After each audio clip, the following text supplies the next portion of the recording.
پیارے بچوں، اسٹوری شروع کرنے سے پہلے آپ لوگوں سے ریکویسٹ ہے کہ چینل کو لائک اور سبسکرائب کریں، کیونکہ یہ آپ کی طرف سے ہمارے لیے انکریجمنٹ ہوتی ہے۔ پیارے بچوں، ایک دفعہ کا ذکر کہ ایک گاؤں میں دو بھائی رہتے تھے۔ وہ دونوں اپنی ماں کے ساتھ رہتے۔ ان کی ماں اکثر بیمار رہتی تھی۔ ان دونوں بھائیوں میں کوئی خاص اتفاق نہ تھا۔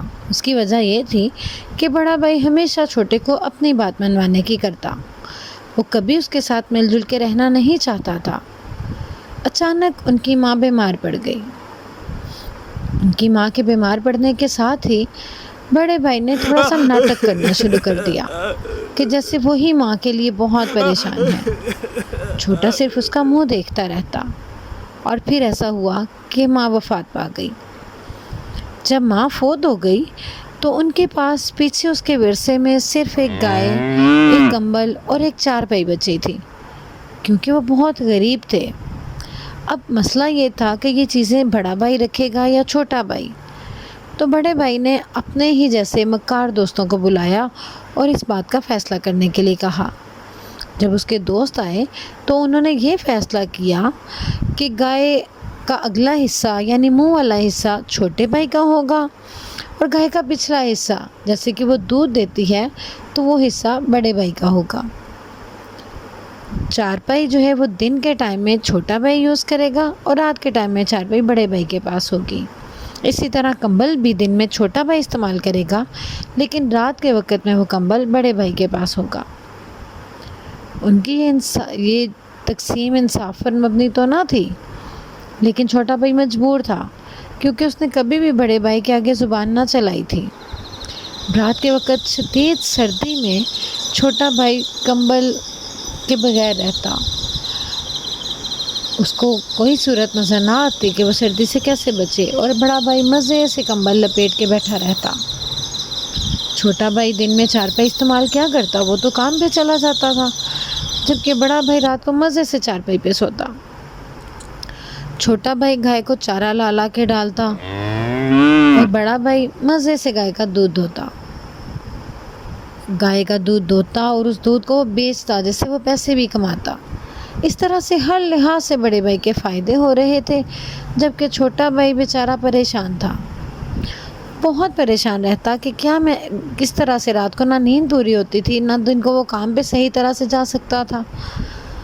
وہ اسی طرح سے بہت پریشان ایک پارک میں بیٹھا ہوا تھا کہ ایک بہت سمجھدار آدمی وہاں پہ آئے۔ انہوں نے پوچھا، کیوں پریشان ہو؟ چھوٹے بھائی نے ساری کی ساری تفصیل ان کو بتائی۔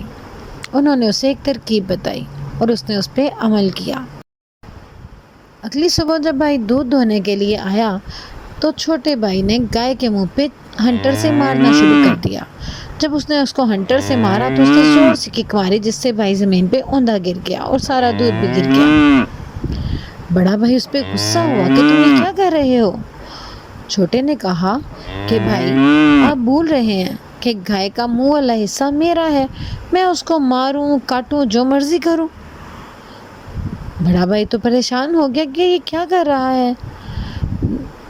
رات کو جب وہ سونے کے لیے آیا تو اس نے دیکھا کہ بستر پر ڈھیروں چیونٹیاں تھیں۔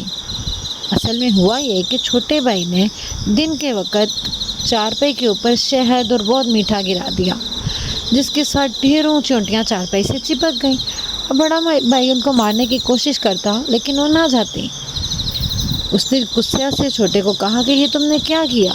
اس نے کہا، بھائی دن میں تو یہ چارپائی میری تھی، میں اس سے چاہے جو مرضی کروں، تو میں نے اس پہ گرا دیا یا کچھ بھی کیا تو میری مرضی ہے۔ اب بڑے بھائی نے سوچا کہ میں کمبل لے کے زمین پہ ہی سو جاتا ہوں، لیکن جب اس نے کمبل کو ہاتھ لگایا تو کمبل بہت گیلا تھا۔ وہ اور غصے میں آ گیا۔ اس نے کہا کہ تم نے یہ کیا کیا، کمبل بھی گیلا ہے۔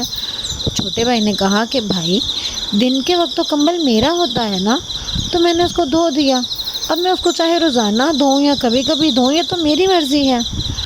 بڑا بھائی تو بہت پریشان ہوا کہ یہ کیا ہوا۔ پوری رات وہ سردی میں ٹھٹھرتا رہا، اور پھر اس کو سمجھ میں آیا کہ اس سے ایک رات سردی میں گزارنا اتنا مشکل ہو گیا ہے، تو چھوٹا بھائی کیسے سردی میں ساری رات گزارتا ہوگا۔ اس کو بہت افسوس ہوا۔ اب اس نے چھوٹے سے معافی مانگی اور دونوں ایک ہی کمبل لپیٹ کے لیٹ گئے۔ اب گائے کا دودھ بھی دونوں مل بانٹ کے لیتے اور چارہ بھی مل بانٹ کے ڈالتے۔